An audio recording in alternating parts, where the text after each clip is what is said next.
एक जहरीले सांप ने जैसे ही नवजात बच्चे को निगलने की कोशिश की, बच्चा जरा भी नहीं घबराया। उसकी आंखें अचानक रंग बदलने लगीं और डर के मारे वो सांप वहीं मर गया। किसी को क्या पता था कि ये बच्चा कोई आम इंसान नहीं बल्कि वो है जिसे मौत छू भी नहीं सकती। पर उसके पिता को इसका जरा भी अंदाजा नहीं था जब तक कि बच्चा 5 साल का नहीं हुआ। एक दिन खेलते हुए वो गिर पड़ा और पिता ने देखा कि उसकी चोट खुद ब खुद ठीक हो गई। पिता की आंखें खुली की खुली रह गई। शायद उसका बेटा अमर है। सच का पता लगाने के लिए उसने बेटे को एक पहाड़ी के किनारे ले जाकर नीचे धकेलने का मन बनाया, लेकिन दिल नहीं माना। पर किस्मत को कुछ और मंजूर था। एक दिन बच्चा अकेले बाहर खेल रहा था कि पैर फिसला और वो खाई में गिर गया। सिर सीधा चट्टान से टकराया और उसकी वहीं मौत हो गई। पिता ने दुखी होकर बेटे को ताबूत में रखा, मगर जैसे ही ताबूत का ढक्कन बंद करने लगा, बच्चा जिंदा हो गया। पिता की खुशी का ठिकाना नहीं रहा। अब जब यकीन हो गया कि उसका बेटा अमर है तो उसने ठान लिया कि उसे एक महान योद्धा बनाएगा। 20 साल बीत गए। वही बच्चा अब एक हैंडसम नौजवान बन चुका था। एक दिन वो अपनी मंगेतर से मिलने गया। उसे क्या पता था कि मंगेतर ने उसकी ड्रिंक में जहर मिला दिया है। वो बेफिक्र होकर पी गया और अगले ही पल चक्कर आने लगा। तभी अचानक उसके होने वाले ससुर ने पीछे से वार किया और एक जोरदार हमला करके उसे नदी के पार फेंक दिया। असल में मंगेतर का मकसद सिर्फ उसके शरीर की अनोखी ताकत हासिल करना था। उसने उसका सारा खून निकाल दिया जिससे उसे ताकतवर बनने की शक्ति मिली। 3 महीने बाद कुल सम्मेलन है और मैं चाहती हूँ कि वो खुद अपनी आंखों से देखे कैसे मैंने उसी के खून से खुद को एक ताकतवर योद्धा बना लिया है। लड़का जमीन पर पड़ा पड़ा बेहोश हो गया। पता नहीं कितनी देर बीती। अचानक एक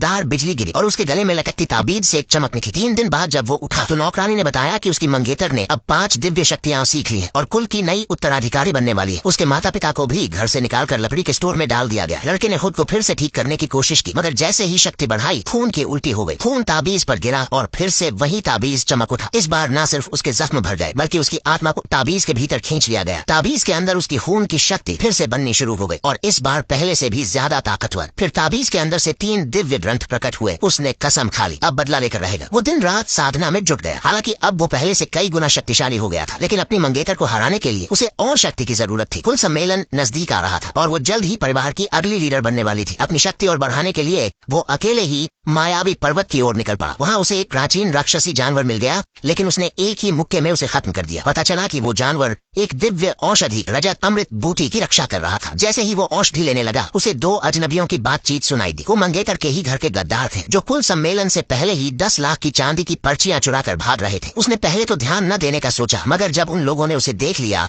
तो उसने चुपचाप निकलने का मन बनाया। बाद में वो आयुर्वेदिक हॉल नाम की औषधि की दुकान पर गया। वहाँ दवाइयों की कीमत सुनकर लोग उस पर हंसने लगे। तू जैसे फटेहाल आदमी इन महंगी दवाओं के नाम भी न ले। तेरे जैसे छुपे रहने वालों को लात मारकर बाहर निकाल देना चाहिए। फिर भी उसने कहा, कहाँ लिखा है कि मैं नहीं खरीद सकता। दुकानदार ने दाम बताए। 100 से 1000 चांदी तक की दवाएं, नीची ग्रेड वाली 30, मिड ग्रेड वाली 30, पैक कर दो, सब सौंप दे। इतने महंगे दवाएं एक साल मजाक कर रहा है क्या? इसको बाहर निकालो। ऐसे लोगों को कुत्तों को खिला देना चाहिए। उसी समय एक वरिष्ठ व्यक्ति दुकान में आया जिसने उसके व्यक्तित्व को पहचाना। ये कोई साधारण बूढ़ा नहीं बल्कि कोई बहुत तेज तर्रार नौजवान था जो जानबूझकर खुद को छुपा रहा था। किसी ने अंदाजा लगाया क्या ये वही लड़का है जिसे लोग डेड एंड टैलेंट कहते थे, जो कभी आगे नहीं बढ़ पाएगा। पर उसकी मौजूदगी की ऊर्जा तो साफ बता रही है कि वो किसी भी मौजूदा युवा योद्धा से बहुत ऊपर है। यहाँ तक कि हमारे कुल की सबसे बड़ी उम्मीद धनुक से भी। दूसरे ने कहा, अगर फिर से कभी उससे सामना हुआ तो चाहे कीमत चुकानी पड़े, दोस्ती जरूर कर। और तभी ये लोग लू परिवार की ओर से कुल सम्मेलन का निमंत्रण आया है। कहते हैं लू यशा को लेकर लोग काफी उम्मीदें लगाए बैठे, खासकर धनमुख खानदान से। ठीक है, कल हम भी वहाँ चलेंगे।